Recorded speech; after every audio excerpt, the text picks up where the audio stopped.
Assalamualaikum warahmatullahi wabarakatuh. Waalaikumsalam. Alhamdulillahirrabbilalamin wa bihi nasta'in ala umuri dunya waddin.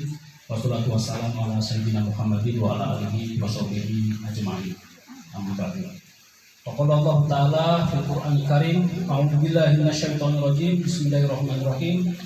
Inna fatahna laka fathan mubina liyaghfira laka Allahu ma taqaddama min dhanbika wa ma ta'akhkhara wa yutimma ni'matahu 'alaika wa yahdiyaka siratan mustaqima. Sadaqallahul. Ayat ini saya khususkan buat PR kedua mempelai, karena ini mengandung suatu makna yang luar biasa di dalam apa yang disampaikan dalam Qori tadi, bahwa sebagai petunjuk ya, bahwa Quran itu sebagai petunjuk. Ini salah satu petunjuk utama ini buat PR. Kita lanjutkan.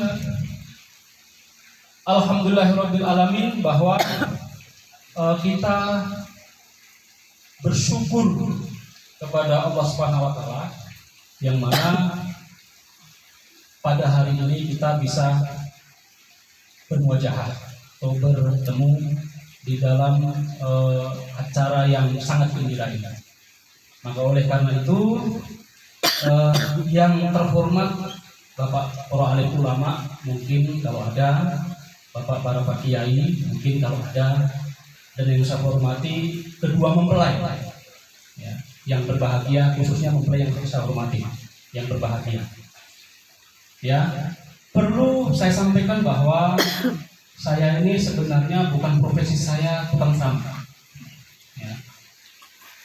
Perlu saya sampaikan bahwa profesi saya itu advokat atau aktivis hukum ya.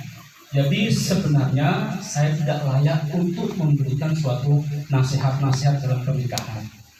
Oleh karena Ibu Tari itu sahabat saya, meminta dalam hal ini bahwa putra putrinya melakukan suatu ijab qabul akad nikah, saya dimohon untuk memberikan suatu wejangan katanya, sehingga saya sanggup, tapi bahasanya bukan wejangan karena kami belum layak untuk membuat suatu memberikan suatu wejangan terhadap kedua mempelai ya, bahwa hari ini saya hanya berpendapat Bapak Ibu sekalian ya, berpendapat menurut pendapat saya. Kalau pengacara itu enak menurut pendapat gitu kan. Kalau menurut pendapat itu kedua mempelai ya, Bang Sandi ya, Mbak Tami ya, Mbak Temi ya, bahwa orang nikah itu Allah menyebutkan itu perjodohan. Allah menyebut orang nikah itu yang dinamakan perjodohan, atau yang disebut azwaj. Itu Allah yang memberi label ini perjodohan. Maka tidak hanya manusia aja yang dikasih perjodohan, bukan? Jadi seluruh makhluk ya ciptaan Allah itu diberikan perjodohan atau saling berpasang-pasangan satu dengan yang lainnya. Karena pada umumnya bahwa yang dianggap berpasang-pasangan itu adalah manusia aja ya. Yang dianggap berpasang-pasangan itu adalah manusia aja. Nah, sesungguhnya adalah Allah itu menciptakan segala makhluk yang unik di alam semesta ini, diberi perjodohan. Istilahnya diberikan suatu pasangan-pasangan. Makanya yang disebut tadi azwaj ya. Artinya nikah itu secara secara ilmu fikih ya, itu tidak diwajibkan kan? Ya. Secara ilmu fikih atau ilmu syariat, nikah itu sebenarnya tidak diwajibkan. Memang tidak diwajibkan. Akan tetapi diwajibkan secara takdir. Karena dalam bunyinya kan perjodohan gitu kan. Nah, berpasang-pasangan, ya laki-laki, ya perempuan, ya adanya siang, ya adanya malam, itu yang dinamakan perjodohan azwaj tadi. Jadi takdir itu. Jadi karena Allah telah menciptakan azwaj atau perjodohan, maka kalian berdua itu dipertemukan oleh Allah, dijodohkan. Jadi bukan kehendaknya sendiri nih, ya, bukan kehendak ya Mas Sandi ya, Bang Sandi, bukan kehendaknya Bang Sandi sendiri, atau bukan kehendak Mbak Temi sendiri, bukan. Ini semua berdasarkan kehendak Gusti Allah. Nah, Mas Sandy ini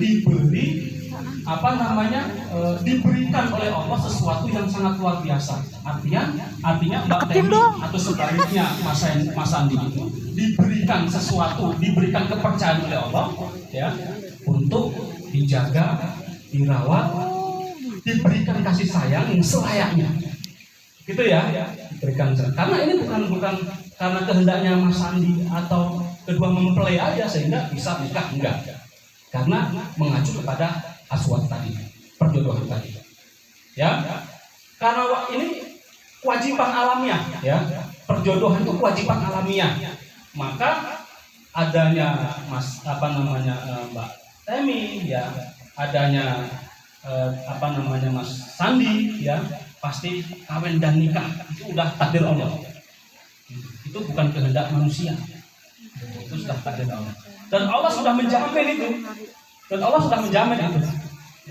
sudah menjamin bahwa kalian itu berdua akan hidup dengan rahmat. Dengan rahmatnya siapa? Rahmatnya Gusti Allah. Kemudian dikasih mawadah. Ya, dikasih mawadah. Di dalam hati Sandi itu mawadah itu apa sih? Di dalam hati Sandi atau di dalam hati Temi, ya, kedua mempelai itu ditiupkan sebuah rasa, diberi suatu perasaan yang indah oleh Allah itu, yaitu ya cinta, ya kasih, ya sayang, itu sehingga yang namanya rahmat itu kemudian dikasih rahmat khusus yang namanya mawadah. Setelah kalian mendapat rahmat dan mawadah itu, maka kalian memasuki satu perjodohan atau suatu rumah tangga atau keluarga yang dimana kalian tuh harus berjuang menuju, berjuang menuju yang namanya sakinah. Sakinah berbeda ini konteksnya. Kalau rahmat, ya, rahmah, ya, dan mawadah tadi konteksnya berbeda dengan sakinah. Ini perlu diketahui, banyak orang yang tidak tahu pada umumnya mah yang penting samarah. Kan banyak itu WA sekarang itu kan, semoga Mas Adi samawa, ya kan, sakinah, mawadah, tapi nggak ngerti apa itu rahmatnya, apa itu mawadahnya, itu nggak ngerti. Yang penting sakinah, mawadah. Nah, karena memang dari dulu ungkapannya seperti itu gitu loh. Karena ngikut para pendahulunya mungkin kan gitu kan. Ya. Jadi sakinah itu ketenangan, Bang. Sakinah itu ketenangan, keseimbangan, ya, ketepatan hidup. Di antara kalian berdua yang harus diperjuangkan. Nah, sehingga kita garis bawahi bahwa sakinah itu bukan takdir. Ya, itu bukan takdir. Bukan takdir, melainkan kehendak Allah. Atas dasar apa? Atas dasar perjuangan dalam bentuk ikhtiar. Ya, atas dasar perjuangan dalam bentuk ikhtiar, dalam bentuk usaha, itu masuk ke ranah budaya sebenarnya. Jadi perkawinan itu adalah perjuangan, Bang. Ya, bukan kenikmatan. Pada umumnya orang bicara bahwa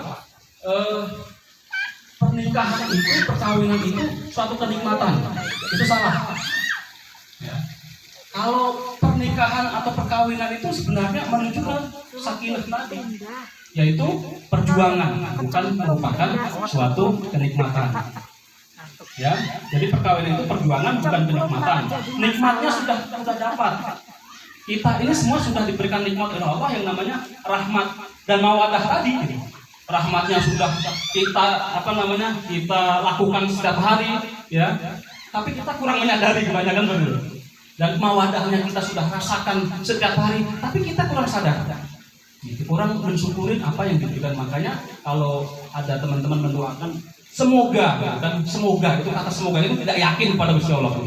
Semoga yang bersangkutan katakanlah mendapat samarah gitu kan, atau bisa samawa gitu ya.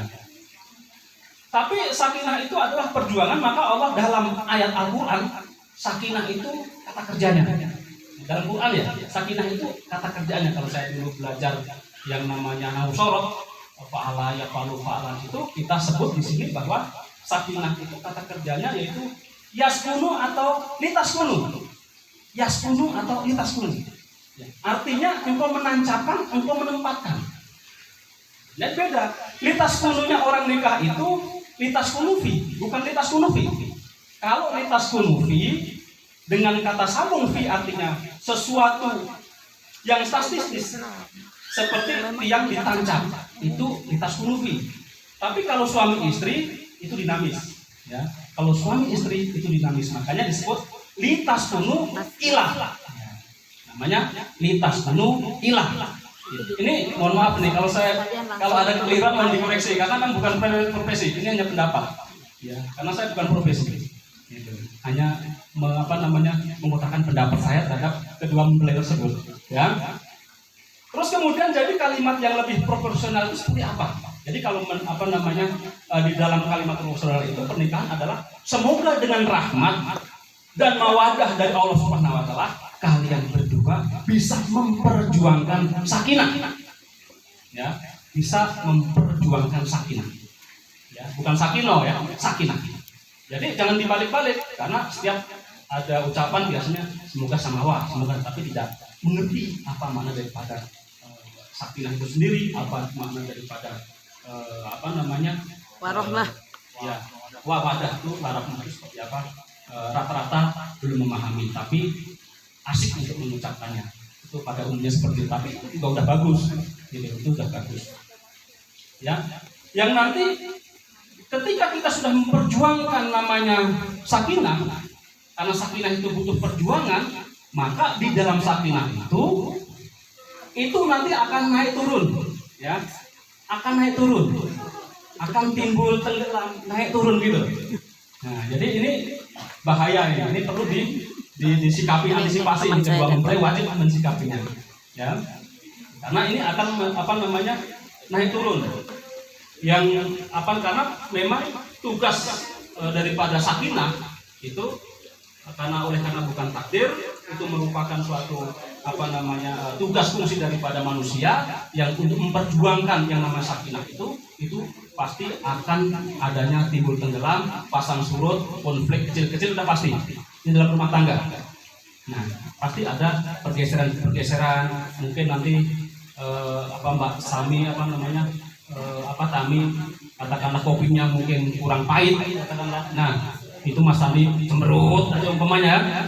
Nah, itu udah biasa. Ini harus diperjuangkan, ya. Nah, itu kedua. Yang pertama tadi soal-soal adalah takdir alamiah dan budaya. Adalah supaya manusia kemudian memperjuangkan sakinah itu harus diperjuangkan. Itu yang kedua, ya. Nah, yang terakhir, ya, ini kita ada 3 plus. Yang terakhir adalah saya minta tolong kepada Tami dan Sandi, kedua mempelai. Nanti di saat malam pertama, nah, udah untuk malam pertama aja. Nanti di saat malam pertama dan malam seterusnya, ini positif dan seterusnya, ya. Di malam pertama dan seterusnya sampai akhir hayat itu nanti harus berpedoman kepada petunjuk apa yang disampaikan kepada Qori tadi. Ya, berpedoman melalui petunjuk apa yang disampaikan Qori tadi dalam Al-Qur'an. Ada petunjuk Al-Qur'an, hudal, ya, petunjuk, ya, berpedoman kepada apa yang disampaikan oleh Bapak Qori tadi, yang mana biasanya surah Arum, ya. Surah Arum itu biasa dipakai untuk acara-acara hajatan perkawinan, ya. Ayat 21, tapi saya menganjurkan untuk kedua mempelai itu untuk membaca surah Arum ayat 20 sampai dengan 25. 20 sampai dengan 2. Berarti 6 ayat. Nah, berarti 6 ayat. Karena ini menyangkut kepada 6 konteks, 6 perspektif. Ya. Dan manusia itu berada di dalam 4 urusan itu. Ya, 4 hakikat itu. Jadi kalian dipersonalitas. Ya, dipersonalitas atau ditakdirkan Allah sebagai yang namanya Tami, yang namanya Sandi, itu pemberian, walaupun secara khusus katakan pemberian Allah, tapi melalui orang tua. Nama itu adalah nama yang barokah. Jadi mesti dijaga. Ya, sebab nama itu adalah bikin orang tua. Ya, orang tuamu itu didatangkan oleh Allah Subhanahu wa taala yang untuk antisipasi melalui 6 hal tadi, ya, 6 hal tadi nanti dibaca sendiri ya dalam surat Ar-Rum, ya, Mbak Tami dan Mas Andi. Nah, kemudian landasan personalitas yang diciptakan Allah ini, maka kalian akan mencari solusi ketika berbenturan dengan persoalan-persoalan dalam kehidupan rumah tangga. Nanti pasti akan berbenturan gitu, semoga-moga enggak ya, berbenturan dengan persoalan-persoalan dalam rumah tangga. Nah, ketika sudah berbenturan kepada persoalan-persoalan dalam rumah tangga, maka mengacu kepada 6 poin tadi ya, 6 perspektif dalam surat Ar-Rum, pasal ayat 20 sampai dengan 25 tersebut. Ya, nanti dibaca sendiri. Enaknya pengacara begitu. Enaknya pengacara itu dianggap dibacakan, nggak perlu baca, karena kalau baca belepotan gitu kan, pasti salah gitu. Enaknya begitu, dianggap dibacakan ya. Surah Ar-Rum 20 dicatat, surat Ar-Rum 20 sampai dengan 25. Itu ada 6 dimensi ya untuk menjelaskan segala persoalan dalam rumah tangga nanti ya. Jadi kita tidak melihat dari sisi itu aja, melainkan kita dilihat tanpa melihat konvensi dan dialektikanya. Jadi 6 konteks aturan Allah yang di dalam Al-Quran, di dalam petunjuk tadi melalui Al-Quran, surat Ar-Rum ayat 20 sampai 26 tadi itu dibaca. Karena nggak saya baca, saya anggap dibacakan. Jadi gitu kan. Nah, terakhir ya, yang terakhir pesan Rasulullah. Nah, ini saya mengutip sedikit pesan Rasulullah. Nah, pesan Rasulullah itu agar pernikahan itu terus harmonis. Rumusnya adalah mula'abah. Nah, ini perlu ini. Rumus mula'abah. Agar pernikahan kita ini panjang ya dan harmonis dalam rumah tangga, rumusnya adalah mula'abah. Apa itu mula'abah? Mula'abah itu rileks, Bang, ya. Mula'abah itu rileks. Jadi nanti ketika berdua ya, lagi liburan atau lagi berduaan, jangan membahas yang berat-berat. Pembahasannya berat, orang lagi berduaan lagi asik-asik, pembahasannya politik ya ribet gitu kan. Jadi pembahasannya yang enak-enak aja. Ya, yang enak-enak aja. Misalkan Mbak Tami mengatakan, Mas Andi, umpamanya, aduh tolong ini kurang ini, misalkan dilapin. Yang enak-enak aja. Karena Nabi menganjurkan seperti itu sehingga dapat ditafsirkan bahwa menikah itu untuk mukmin dan mukminah ya, itu ganjarannya surga. Nah, apa itu surga? Apa itu surga? Surga itu bukan di telapak kaki ibu lagi gitu, lebih dari itu, gitu kan? Dari itu. Surga itu adalah yang rileks ya, rileks artinya bebas ya, bebas sesuatu yang berat-berat. Makanya happy di situ, makanya menemukan suatu kenikmatan yang sejati. Saya rasa itu ya, kedua mempelai, para tamu undangan yang saya hormati dan kedua belah pihak mempelai wanita maupun mempelai pria. Bila mana ada kekurangan dan kelebihan saya mohon maaf, karena memang bukan bidang saya hanya menyampaikan sebagai unek-unek saya, pendapat saya mengenai hal tersebut. Mudah-mudahan bisa dipakai, tidak pun namanya pendapat boleh nggak dipakai, jadi bebas. Artinya dalam hal ini bila mana ada kekurangan saya minta maaf. Assalamualaikum warahmatullahi wabarakatuh.